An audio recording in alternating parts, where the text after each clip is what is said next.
Bonjour à tous. Alors là, c'est pour après un bon bout de temps que j'ai pas mis de vidéo sur la chaîne YouTube. Ben là, c'est la fin de saison après une bonne sécheresse. On a des fruits qui sont un petit peu décalés par rapport. Là, ça c'est un peu tard, les poivrons, mais bon, on va laisser faire. Et je voudrais faire cette petite vidéo rien que pour faire voir ici les haricots Mélissa qui sont là pour en attente pour faire des semences pour l'année prochaine. Et à côté, regardez ce magnifique pêcher. Ce magnifique pêcher, c'est des pêches blanches. Ici, c'est des pêches blanches que j'ai. Ce pêcher, je l'ai planté. Je l'ai eu à partir d'un noyau. Ici, il a 3 ans.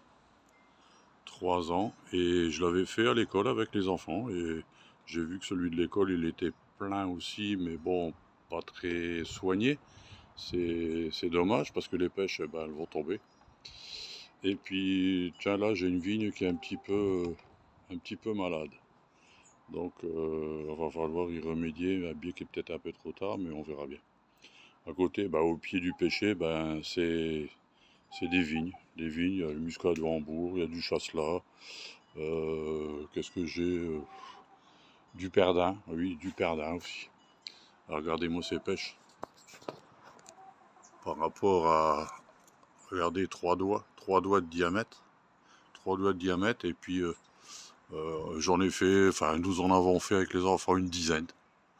Une dizaine, moi j'en ai deux, j'ai celui-là c'est pêche blanche, puis là-bas je vais vous faire voir plus tard, c'est un peu plus loin, c'est pêche de vigne. Que pareil, à partir d'un noyau que j'ai ramené de chez un copain en Touraine. Donc là, on va aller le voir tout de suite d'ailleurs. On va aller le voir tout de suite. Là, bah, pour cacher le bois, bah, on fait monter des haricots Mélissa. On fait monter des haricots Mélissa. Là, c'est une plante d'intérieur. Une plante d'intérieur que j'ai dit, bon, tu commences à prendre de la place, on va te mettre dehors. Ben, elle se développe 2 fois plus dehors. C'est une plante d'origine coréenne. Comme quoi que la terre, elle est en train de se réchauffer. Et ici, c'est tout du raisin, perdin. C'est du perdin, c'est aussi une bouture que j'ai faite. Et elle a 2 ans, 3 ans, c'est sa 3e année. Là. Donc là, je mets des petits filets pour éviter que les guêpes, elles viennent me piquer le sucre. Elles viennent piquer le sucre et puis ça fait un petit peu, comment dire, ça fait des dégâts dans le raisin, quoi. Surtout qu'à côté, j'ai une vigne vierge. Et dans la vigne vierge, il y a de quoi comme guêpe. Ici, la pêche de vigne. Regardez. Lui, je l'ai mis près du mur. Là, il est à 40 cm du mur. Donc, je le taille tous les ans de façon qu'il se tient à l'écart. Parce que si on taille pas le pêcher, il file. Regardez là, les belles pêches. Regarde ici c'est trois tailles aussi, 3 doigts. Ici on arrive presque à 4 doigts celle-là. Ouais, elles sont magnifiques, magnifiques. Elles sont encore en train de mûrir. Ben voilà, c'est surtout ça que je voulais faire voir. Et puis pour dire que il faut absolument faire des greffes pour avoir des fruits, ben là c'est faux. Et là c'est celui-là il a 4 ans.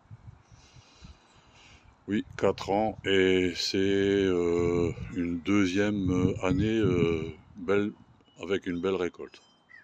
Bon ben voilà à tous, je vous remercie de regarder cette petite vidéo, et puis comme ça, ben, ça donne des idées, comme quoi que les noyaux, ben, on peut des fois essayer, mais je vous précise bien que c'est des noyaux, c'est des pêches de vigne que j'ai cueillies moi-même sur le pêcher en Touraine, et puis avec les enfants, on a eu l'idée de mettre tout ça dans la terre tout de suite après les avoir dégustés.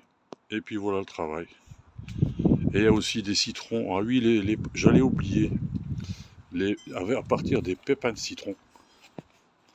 Alors à partir du pépin de citron, regardez celui-là, le beau citronnier.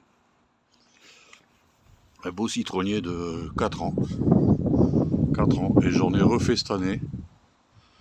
Il y a quelqu'un qui m'a donné des citrons d'Espagne.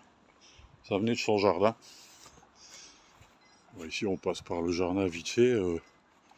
C'est bientôt la fin, ça. On a eu des belles tomates et tout. Là il y a encore des belles tomates Saint-Pierre. Et ici sur la serre, je fais courir un butternut. Voilà, on gagne de la place. Les petits jardins, il faut privilégier les cultures en verticale. Alors là, dans la serre, regardez-moi ce raisin. Voilà. Et là, j'ai encore